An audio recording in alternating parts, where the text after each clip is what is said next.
இயற்கையின் அன்பார்ந்த உறவுகளுக்கும் நண்பர்களுக்கும் மனமார்ந்த வாழ்த்துக்கள், நன்றி. இன்றைக்கு எதிர்க்கட்சிகள், ஆளுங்கட்சி உட்பட அத்துணை கட்சிகளும் வருகின்ற சட்டமன்ற தேர்தலுக்கு தயாராகி கொண்டிருக்கின்றன. ஒவ்வொரு கூட்டணியிலும் பல்வேறு கட்சிகள் இருக்கின்ற கட்சிகள் வேறு கூட்டணிக்கு செல்வதும், வேறு கூட்டணியில் இருக்கின்ற கட்சிகள் அடுத்த கூட்டணிக்கு செல்கின்ற ஒரு நிலையும் இன்றைக்கு ஏற்பட்டிருக்கிறது. இன்றைக்கு மக்கள் எதிர்பார்த்து கொண்டிருக்கிறார்கள், வருகின்ற சட்டமன்ற தேர்தல் மிகவும் சிறப்பான முறையில் நடந்து நல்லாட்சி மலர வேண்டும் என்று ஒவ்வொரு வாக்காளரும், தமிழகத்தினுடைய ஒவ்வொரு வாக்காளரும் இன்றைக்கு நினைத்துக் கொண்டிருக்கிறார்கள். அதன் அடிப்படையில் கடந்த திமுக ஆட்சியினுடைய நிலையை எண்ணி பார்க்கிறார்கள். அதே போல அதற்கு முன்பு ஆண்ட அனைத்து இந்திய அண்ணா திராவிட முன்னேற்ற கழகத்தினுடைய ஆட்சியை நினைத்து பார்க்கிறார்கள். அந்த நிலையில் அனைத்து இந்திய அண்ணா திராவிட முன்னேற்ற கழக பொதுச் செயலாளர், முன்னாள் தமிழ்நாடு முதலமைச்சர், இன்றைய எதிர்க்கட்சி தலைவர் எடப்பாடியார் அவர்கள் மீண்டும் ஆட்சிக்கு வர வேண்டும் என்று இன்றைக்கு மக்கள், பொதுவாக பெண்கள், இளைஞர்கள் எண்ணுகிறார்கள். அதற்கு என்ன காரணம் என்றால், கடந்த 4.5 ஆண்டு காலத்தில் மிகச் சிறப்பான ஆட்சியை அனைத்திந்திய அண்ணா திராவிட முன்னேற்ற கழகம் கொடுத்திருக்கிறது.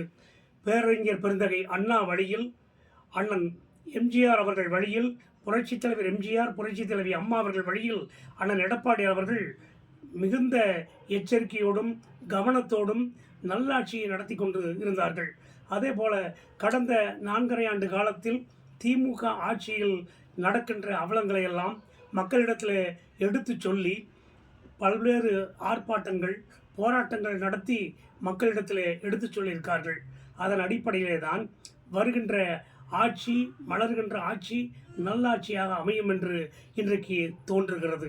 அதன் அடிப்படையில் கடந்த 4.5 ஆண்டு காலத்தில் அனைத்து இந்திய அண்ணா திராவிட முன்னேற்ற கழக ஆட்சியில் அன்றைக்கு நீட் தேர்வை மத்திய அரசு தமிழ்நாட்டுக்கு மட்டும் விலக்கிக் கொள்ள முடியாது என்று சொன்ன நேரத்தில் புரட்சி தமிழர் அண்ணன் எடப்பாடியார் அவர்கள் எண்ணினார்கள், ஏழை எளிய மக்கள், சாதாரண குடிசை வீட்டு குழந்தைகளும் கூட மருத்துவ படிப்பு படிக்க வேண்டும், MBBS, PDS போன்ற மருத்துவ படிப்பை படித்து அவர்களும் முன்னேற வேண்டும் என்ற எண்ணத்தின் அடிப்படையிலே தான் 7.5 உள் ஒதுக்கீடு சதவீதம் கொண்டு வந்து அவர்களும் படிப்பதற்கான வழிவகையை ஏற்படுத்தினார்கள்.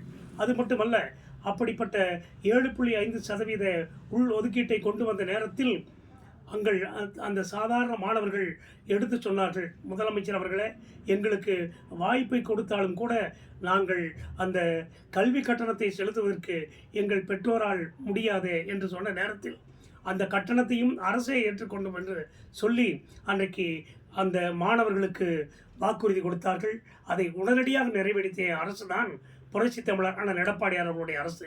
அதன் காரணமாக இன்றைக்கு ஏறத்தாழ 4000 மாணவர்கள் இன்றைக்கு படித்து கொண்டிருக்கிறார்கள்.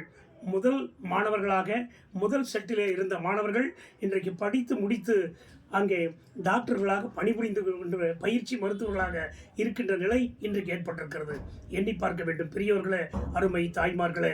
பல்வேறு நலத்திட்டங்கள் கொண்டு வந்து நிறைவேற்றிய அரசு அனைத்து இந்திய அண்ணா திராவிட முன்னேற்ற கழக அரசு. அதன் காரணமாகத்தான் மீண்டும் ஆட்சியிலே அமர்த்த வேண்டும் என்று இன்றைக்கு வாக்காளர்கள் எண்ணி இருக்கிறார்கள்.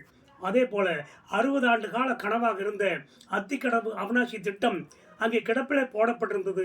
எத்தனையோ முயற்சிகள் எடுத்தும் கூட அதை நிறைவேற்றக்கூடிய ஒரு சூழ்நிலையை ஏற்படாத இருந்த நேரத்தில் அண்ணன் எடப்பாடியார் அவர்கள் அதற்காக 1600 கோடி ரூபாய் நிதியினை ஒதுக்கி அந்த பணியினை முடுக்கிவிட்டதின் காரணமாக இன்றைக்கு அத்திக்கடவு அவிநாசி திட்டம் நிறைவேற்றப்பட்டிருக்கிறது என்பதை எண்ணி பார்க்க வேண்டும் பெரியவர்களே. இப்படி ஏராளமான நலத்திட்டங்களை உருவாக்கிய அரசு அனைத்து இந்திய அண்ணா திராவிட முன்னேற்ற கழக அரசு. ஆகவே வருகின்ற ஏப்ரல் மாதத்திலே நடைபெற இருக்கிற சட்டப்பேரவை தேர்தலில் உங்கள் மேலான ஆதரவை அனைத்து இந்திய அண்ணா திராவிட முன்னேற்ற கழகத்தினுடைய தலைமையிலே உருவாகின்ற இந்த கூட்டணிக்கு உங்களுடைய மேலான ஆதரவை தந்து அனைத்து இந்திய அண்ணா திராவிட முன்னேற்ற கழக அரசு பெரும்பான்மையோடு ஆட்சி அமைக்கின்ற நிலையை உருவாக்கிட இரட்டை இலை சின்னத்திலே உங்கள் மேலான ஆதரவை தந்து வெற்றி பெற செய்யுங்கள் என்று அன்போடு கேட்டு விடைபெறுகிறேன். நன்றி, வணக்கம்.